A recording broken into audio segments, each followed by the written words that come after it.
Sachin Kanakpur Kansad Shri Ramnagar society ખાતેથી વનસ્પતિજન્ય માદક પદાર્થ ગાંજાનો કુલ જથ્થો 15.930 કિલોગ્રામ કિંમત ₹7,96,500ની સાથે એક ઇસમને ઝડપી પાડતી સુરત શહેર ક્રાઇમ બ્રાન્ચે અન્વયે ગઈકાલ તારીખ 3/4/2024ના રોજ ક્રાઇમ બ્રાન્ચે સુરત શહેરને મળેલ ચોક્કસ NDPSની બાતમીના આધારે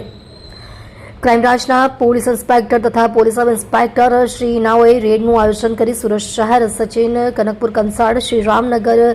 સોસાયટી ખાતેથી આરોપી સુરેન્દ્ર ઉર્ફે ગોલ્ડન બાબુલા પ્રધાન રહે ઘર number 10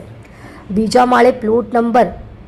3045 3046 Surat Shri Ramnagar society Kanakpur Gujarat housing board Sachin Surat મૂળ ગામ બડા ગુડલાઈ બરદા મેખા તાલુકો કોદરા જિલ્લો ગંજામ ઓરિસ્સાના અને રહેણાંક મકાનમાંથી વનસ્પતિજન્ય માદક પદાર્થ ગાંજો વજન 15.930 કિલોગ્રામ કિંમત ₹7,96,500ના જથ્થા સાથે પકડી પાડવામાં આવેલ છે. મજકૂર ઇસમ મૂળ બડા ગુડુલાઈ મરદા મેખા તાલુકો કોદરા જિલ્લો ગંજામ ઓડિશાનો છે અને ધોરણ 10 સુધી ભણેલ છે. મજકૂર આરોપીને જુગાર રમવાની ટેવ છે અને જુગારમાં તે મોટી રકમ હારી જતા તે સુરત ખાતે કામ કરવા આવેલ હતો અને સંચા ખાતામાં મજૂરી કરવા લાગેલ હતો, પરંતુ તેને ટૂંક સમયમાં વધુ પૈસા કમાવાની લાલચમાં ઓડિશાથી ગાંજો રેલવે મારફતે લાવી સુરત ખાતે વેચવા ગયેલો હતો.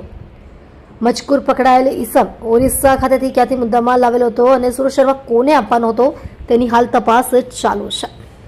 આપ જોઈ રહ્યા છો ગુજરાતની સૌથી પહેલા ખબર આપતી Surat express news channel director Rajesh મંગલેની સાથે.